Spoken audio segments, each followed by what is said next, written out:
Well, hello, my friends. Happy day to you all, and welcome to an episode of Carpo's Thoughts, or Carpo's Corner, whatever. Today we're going to talk about dreams, we're going to talk about hallucinations, and kind of maybe get into even a little bit about psychedelics. Now, this is all just my personal opinion, so I'd like to make that known. I'm always open to anybody else's opinion on these issues, but first off, I'm going to discuss hypnagogic hallucinations, hypnopompic hallucinations, which are waking dreams where you're falling asleep and you have these slight hallucinations. And I'm also going to talk about the hypnopompic, which is when you're first waking up, where this is where many people get the succubus, which is where people report being abducted or feeling like they're pinned to their bed. But not always. Sometimes they are just hallucinations of geometric patterns or ideas or repeating theories that can make a person believe that what they saw in their dream is real. And it has even caused people who dreamed of somebody was breaking in to wake up and call the cops, thinking somebody was breaking in, and wake up to find out it was all a dream. Now, I'm sure all of you out there have at least had one dream that was so damn real you can't believe it. And I'm no stranger to dreaming. I don't talk about it very often anymore, but years back I was really into lucid dreaming. And it was especially during a time when I was I was on probation at the time for some psychedelic mushrooms. And so I couldn't smoke cannabis because I got random drug tests. So I quit smoking for 2 years. In that time I found that a lot of my it wasn't a matter of my dreams necessarily becoming just more clear because I wasn't smoking, but more that I began to fall in love with the dream world because it was a place where you could do anything you want.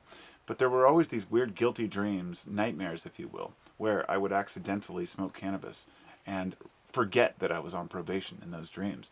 And those were nightmares at the time, right? So the average person who, might have a dream about smoking pot and it'd be no big deal, whereas a person who's on probation would have a dream about that and freak out when they wake up. And I've woken up wondering if I did. Well, over the years, I've grown to really understand dreams in the sense of how easy it is to take them for more than they are.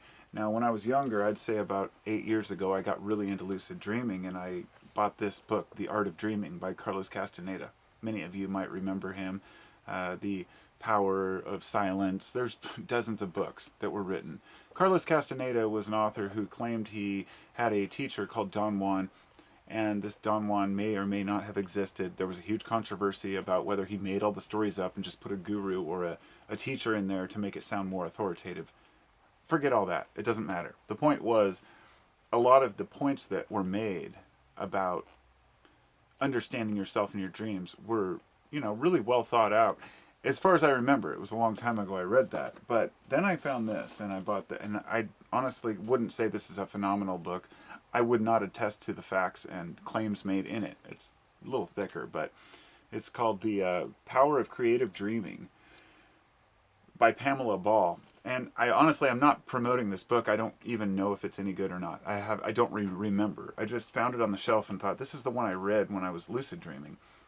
What I read about lucid dreaming was that it's not about what you read, it's about putting your mind into the mindset of wanting to remember your dreams. So it doesn't matter if you're using substances or not. It's really about, of course, if you're totally wasted, you'll tend to forget your dreams. But mostly it's about putting your mind to it night after night and waking up. I would wake up sometimes at 5 a.m. when my wife used to go to work early. I sat down and I'd read this book for half an hour, then go back to bed. And after that, you get this last session of REM sleep where you have some of the wildest dreams ever. And the only thing I'd like to make last note on this is that she's also the author of 10,000 Dreams Interpreted, which I consider complete bullshit. I don't believe in dream interpretation. I don't believe that you can go online and look at some stupid website that's going to tell you what your dreams mean. If you really want to know, you're going to have to look in your own heart, and even then you're not going to know shit until you really start processing these things, and you'll still be wondering, But we don't want to think that we can't understand the way our brains work. So the weird thoughts that we have while we're sleeping, they're unique to each individual. They do tell us something about ourselves, but we have to figure out what that is. Which brings me to the main point of this video, which is my apocalypse dreams that I've been having lately. They're not the first. When I was younger, I had some. I had some personal apocalypse dreams when I was like 6, 7. I remember a fire truck. I was looking through my front window and it would see me, see me from the street, and it would come up and drive through my yard and crash through my front window, and then I'd wake up. I had this recurring dream, and eventually I would remember to duck when it went by so it didn't see me. And over the years, my dreams kind of became pretty mundane for a while. And then I had those really intense dreams for a while where I took a dream journal. I would wake up every morning with a voice recorder and just document every little thought that I could think of. The first thing to do is wake up and don't just jump out of bed. Lay there for at least a couple minutes, close your eyes, and this is how I do it. If I can't remember any dreams right when I wake up, I close my eyes and I try to think of all the people I know, because often those people will be in your dreams. So sometimes thinking of a person's face that you know will trigger that dream. Then think about all the places you've been, try to think about the cars you've driven, all these different things. Maybe you won't remember your dreams. But the weirdest thing about it is, why do we forget them? And I totally understand why. A lot of people would be like, why can't I remember my dreams? Or people who say they don't dream. Of course you dream. The thing is, the mind needs to forget the dreams, because think of our ancestors before we had the rational understanding of certain aspects that we have now. A person might wake up from a dream about an invading tribe and think they're actually invading. So the mind has to process what it needs through dreams and then cut that off from the regular world. It makes total sense. But that doesn't answer the question of why the hell do we dream at all? They can be strange. So over the past month or two, I've had 4 apocalypse dreams, pestilence kind of, and I say that, I should clarify, the word apocalypse is not the proper word. I should say I've had natural disaster dreams. The word apocalypse is completely misunderstood. It means an unveiling or an awareness or awakening. So an apocalypse is really a discovery, not a disaster. But I wrote the 4 of them down so I could remember them. And the first one, I just wanted to make sure I didn't forget any parts of it. The first one, we were at a beach house with all of our family and extended family, and I believe it was the one I stayed in on my 40th birthday. And I looked out the back window, and it was about a mile to the ocean, and it was a long sloping hill. And then I looked back out, and the ocean was completely receded, way out. You could just see mud flats or sand flats, whatever, for a mile out. Naturally, in my mind, I panicked. In other words, I'm well aware what that means. It means a fucking tsunami's going to come and wipe your ass out. But we were quite far up on the hill, but of course it didn't matter in a dream. So I said, everybody get your shit together, we got to get out of here. And then in the dream I was panicking, thinking, we can't get out of here in time. We just have to see what happens. And all of a sudden this huge mile-high wave comes crashing over the house, crashes in the skylights, water all over the house, and then it recedes back out. And all I can remember in the dream is saying, we've got to go now. And then telling my oldest son, he's 25, I said, we got to go in the backyard and find the cameras. So him and I run out in the backyard. He goes to find my sister-in-law's camera, and I run to the edge of this huge culvert that had been dug out. It was just like a cliff of just dripping mud and water where everything was receding. And there was my camera hanging on a branch over the cliff. So I grabbed the camera, ran back in, whatever, woke up.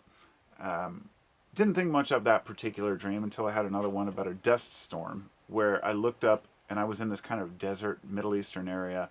And I know that recently before that I'd watched a story where I saw a video about a dust storm. But when you see it coming at you, it was a monstrous one. It filled the horizon sky high. It was creepy. And that one was pretty mild because I don't remember what happened. I just remember seeing it. The next one I had, there's 2 more. This one was a fire, okay? Fire on the mountain, if you will. I was camping with my family in the bus, our school, but we have a short school bus that we converted into an RV. And I'll tell you, I dream about this bus at concerts and places all the time. Almost every dream I have, somehow we're in our bus, stuck somewhere, or in a situation. And in this bus, we were at a campground. We usually can't kind of camp alone, but there were lots of campers in this campground. And there were some hills going down the way. And I remember seeing a fire way down there. And then the rangers were driving around the campground like crazy, talking to people like, oh, there's a fire down there. If it gets closer, people are going to have to evacuate. And my thought was, honey, we got to go and we should start getting our shit together. And then I walked back outside and looked up, and all of a sudden, the whole hillside, I mean, within a few seconds, everything was burning. And I thought, in my mind, in the dream, I thought, maybe the fire will burn down the other side of the hill and then just avoid us. And at that second, all these giant embers just started raining down on our campsite. The neighbor's car exploded at the campground. All the trees caught on fire. I ran in, and for some reason, we ran into our campsite, which was our house. You know how dreams are. And I went to grab my safe. It's just a small safe with paperwork. It's not even, the priority. But for some reason in the dream, I was trying to get out of the house with it. And I had like all this smoke going past me. It was really white smoke everywhere. It was like the thickest smoke you could imagine. Nobody could escape. We ended up trying to escape. I woke up. Horrible dream, right? You're with your family, stuck in a campfire, getting burned alive. But of course, I always wake up before that happens. So the final dream that I had, this was a weird one. Only way I could call it is technologic rain. This was 2 nights ago. So I'm sitting in this building, and all of a sudden it starts raining outside. And it's kind of like an old western town. And everybody starts panicking. They're like, it's raining. And they're running for cover. And I was trying to figure out why. And I walked outside, and I looked across the street in this toy store with this old wooden front, and hardly any light out there. And I saw this robot, a toy robot, come to life. And it crashed through the window and started coming at me. And so we got in this car, and for some reason in the dream, I figured out that whenever it rains, that all the technology comes alive. It was like Maximum Overdrive. If you haven't seen it, please watch it. It's one of them cult classics. And then we were trying to get away in our car, and I looked over at the car next to us. It was a big truck coming up, and I was hoping there was a driver in it, but there wasn't. So we tried to duck to pretend like we were one of the trucks that were controlled by whatever, and that was it. I woke up. And I don't know why I'm sharing all these with you, but just, I started thinking about this, and I was like, so I've had the tsunami, the water, I've had the fire, I've had the wind, or the air, I've had the earth, I've had all these dreams about these different like elemental type disasters. And over my whole life, I've been fascinated with, and this is kind of where it leads into the second half, which is, as I said, I'm a little bit reluctant to ever believe in a dream interpretation, because only the individual knows. There are so many secrets and ideas that we hold that we don't even know. And having somebody else tell you, oh, your dream about an octopus meant this, that, you're clingy, or, there are some stupid shit out there. There are plenty of websites how you just enter the dream you had. It's all garbage, I guarantee it. If anyone disagrees with that, that's fine. Leave a comment. Tell me why some random stranger is a good dream interpreter. I'm not saying that you can't have general ideas. Like if you have a dream that you're running from something, okay, this is different than having a dream about something obscure, which may be more related to you. If you're running from something in your dream or you're hiding, these can be translated into some obvious life issues we have of trying to escape our problems.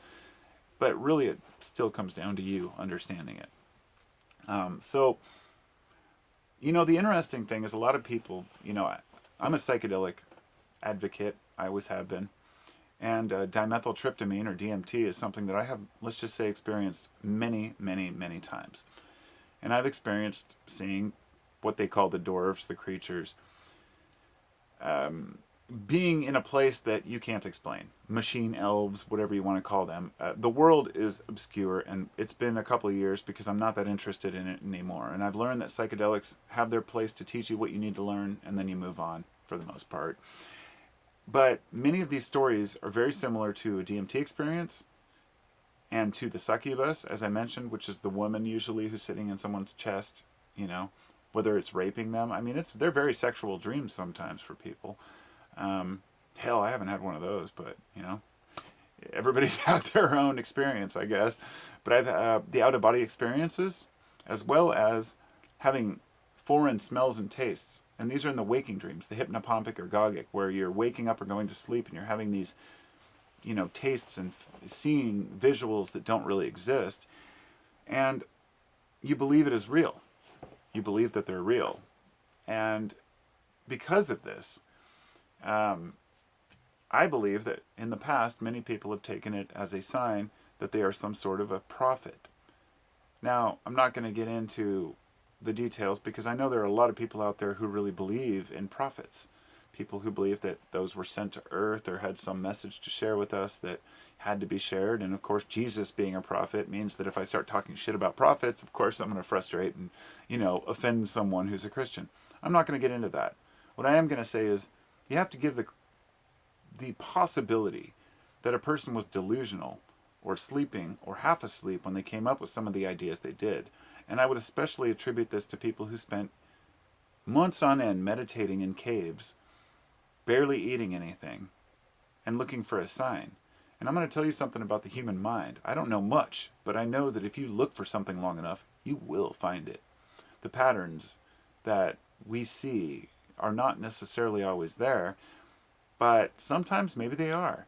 But so far I have not seen any prophecies, as far as future prophecies that came from dreams, that were actually valid enough to consider, okay, that's absolute. Some people talk about Nostradamus and how he talked about Hitler and the World War II and all this. I used to believe that until I really looked at what the things meant and tried to say, okay, so maybe there is something there. And I'm only going to leave it at this. I believe that there is a connection to what they might call the ether, or an ethereal connection to between humans. I would say it's something akin to what animals have in packs, or maybe closer to what insects have. The ants aren't conscious of their job. They just do what they need to do. But there are chemical pheromones and smells that they're not consciously aware of. Humans are the same way. People, are constantly being immersed in pheromones from males and females where they don't even know that they're, plenty of experiments have been done to show this is true. But what if there are other things besides pheromones or chemical signals? Maybe there's an underlying, let's just say, mental connection between us. I'm not going to go as far as to say that our ancient ancestors lived in peace and harmony in Atlantis and everybody had high technology. That's where people lead to. They believe that we've lost something, in other words, that we've lost this connection that we once had. My belief is that we've always been bloody. What we're looking for is to find a future connection. Can dreams help us understand that? I don't know. I think that dreams are more likely to help us on an individual level. But we can look at the correlations between dreams that people have, just like the similarities people have within ayahuasca or DMT experiences, or psychedelic experiences. In other words, the oneness with the universe, or the understanding that there's a bigger picture, are some of those things that are very hard to convey and explain to one another. So, in essence, in conclusion, I don't know what dreams mean. I'd like to say I do. I'd like to say I know what my own dreams mean, but I'm just the dreamer, right? Let me know what you think in the comments section, of course. And all that other stupid shit people say in the fucking comments, and subscribe and all that shit, and donate millions of dollars to me on Patreon so I can go out and travel the world and do awesome explorations. And I'll talk to you all later. Dream on, right? Peace out.